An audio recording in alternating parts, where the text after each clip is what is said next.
Okay, magandang umaga po mga minamahal na kapatid ko sa God of Gods na si Jesus at ganun din sa mga hindi pa born again Christians. Mahal ko po kayo from the bottom of my heart.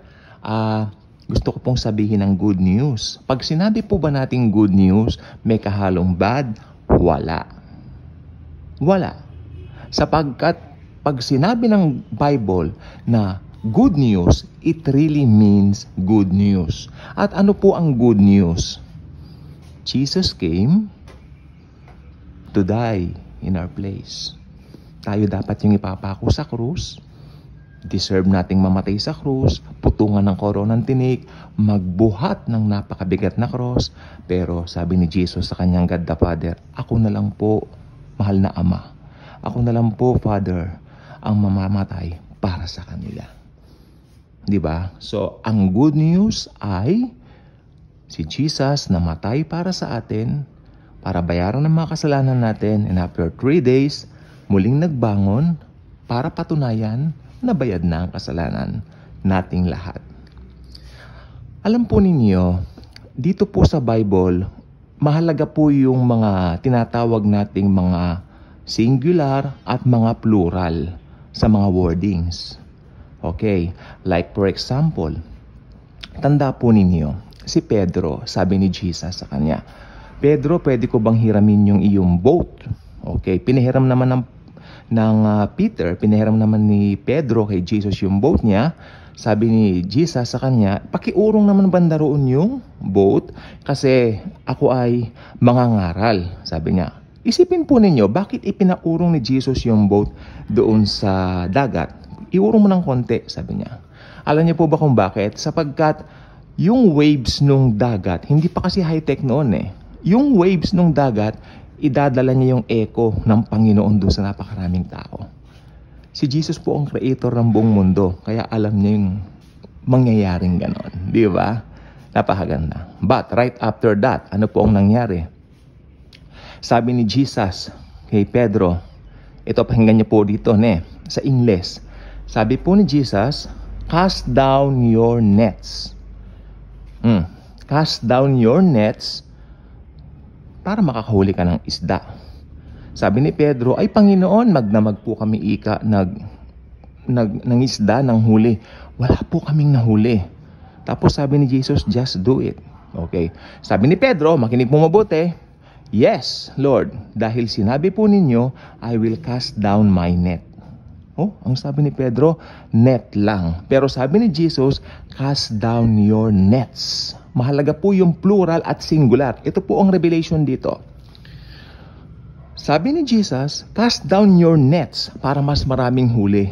Pero si Peter, dala na rin ang pagiging tao niya at mapagduda, net lang ang kanyang, di ba? Tawag dito, ang kanyang inihagis. Pero yung net na inihagis ni Pedro, napuno pa rin, di ba? Humingi pa nga siya ng saklolo para yung net na yun ay kanila pong maiurong o kanila pong mahila papunta sa pampang. Pero ganun pa man, marami pa rin. Pero na-imagine nyo ba pag sinunod ni Pedro yung sinabi ni Jesus na nets, mas marami sanang huli. Yun pong ibig sabihin yan. Di ba?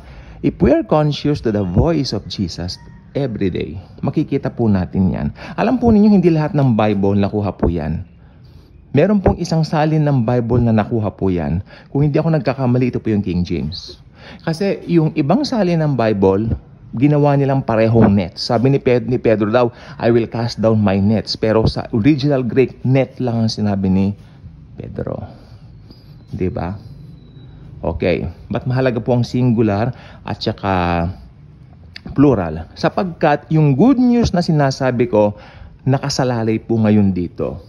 Kung bubuksan po natin ang Bibles natin sa John chapter 1 verse 29, ito po ang nakalagay. Look, alam naman natin nagsasalita rito si John the Baptist. Look, the Lamb of God who takes away the sin of the world. Uulitin natin. Look, the Lamb of God. Sino yun? Si Jesus Christ, si Lord Jesus Christ. The God of gods, no? Look, the Lamb of God who takes away the sin of the world. Ang banat niya rito, sin of the world. Bakit hindi sins of the world? Pagkadami-daming kasalanan ng tao, di ba? Makinig po tayong mabuti. Ito po ang dahilan dito. Ang purpose ni Jesus, tanggalin ang sin nature. Sin nature po yan. Pag natanggal ang sin nature mo, lahat ng sins mo na wash away na. Sapagkat ang pinagmumulan ng kasalanan ay yung Adamic nature natin. Namana natin kay Adan na ating unang tatay o daddy. Di ba? Kaya sabi ko po, dito, ang good news, tinanggal na ni Jesus ang sin nature ng lahat ng mga maglalagak ng pananampalataya sa Kanya. Hindi po ito nakalilito. Ito po ay talagang good news. Ngayon, ang sabi nung ilan pilosopo, kung pinatawad na ba't nagkakasala pa rin tayo? Ang sagot ko ay ganito, sapagkat tinitignan mo ang lahat ayon sa nakikita ng mata mo. Pero sa mata ng Panginoon, pag sinabi niyang pinatawad ka na, pinatawad ka na. You are now the righteousness of God in Christ Jesus our Lord. So, ang isang born-again believer, ngayon tinatawag na tayong born-again believer dahil sa ginawa ni Jesus sa cross at tinanggap natin ito. Jesus loves all people. Namatay siya para sa lahat ng tao. But, yung kapatawaran o yung pagkatanggal ng sin nature ay nakasalalay pa rin kung magdi-decide yung tao o yung mga taong yun natanggapin yung libreng alok niya ng kaligtasan. Libreng regalo ng kaligtasan. Ito ay ang salvation through faith in the Lord Jesus Christ.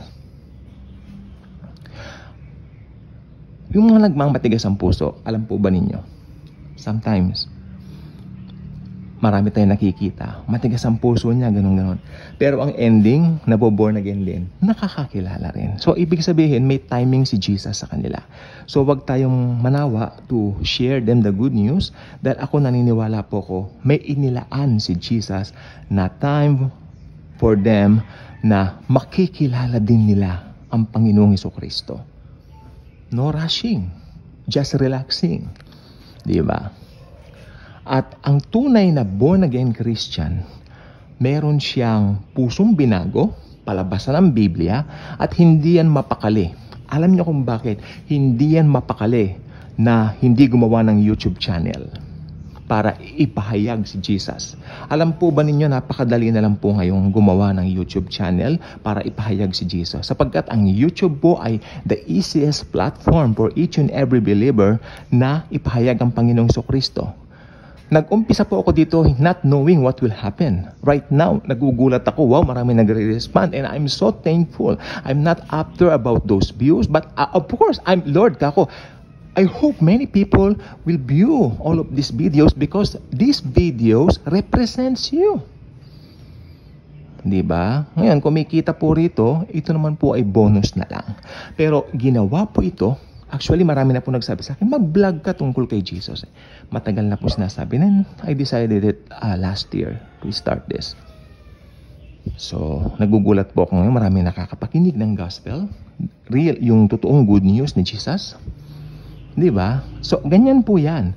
Kaya pag totoong mananampalataya kayo, can't help it but to say a lot of good things na ginawa ni Jesus sa buhay mo. At higit sa lahat, ipahayag mo rin yung gospel of grace ni Jesus sa mga tao na makakasalamuha mo. Okay? So, go and make disciples. Yan po ang purpose natin. Hindi po yung magiging member ka ng institutional church, doon ka na lang, hindi ka na lumago. Hindi po ganoon. Magiging stagnant kapag ganoon. Ang nangyari po, nung maging mananampalataya tayo ni Jesus, tayo po mismo yung church. Kaya kung nasaan po tayo, nandoon ang church. Kung nag-gather tayo dito sa, halimbawa, nag-said tayo sa Jollibee tayo mag-gather, 5 believers tayo, sabi ni Jesus, if there are 2 or 3 gathered in my name, am I in their midst? Yun po ang church. Tayo po ang church. Hindi po yung building, hindi po yung samahan, hindi organization. Hindi organization ang natataas, kundi si Jesus lang. Kaya tanungin niyo ako, anong samahan ako? Wala. Wala akong samahan. I am a Christian.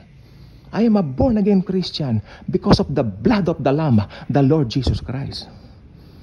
Wala akong samahan-samahan na yan. Sumama ako dati, ilang samahan sinamahan ko, institutional church, palpak lahat.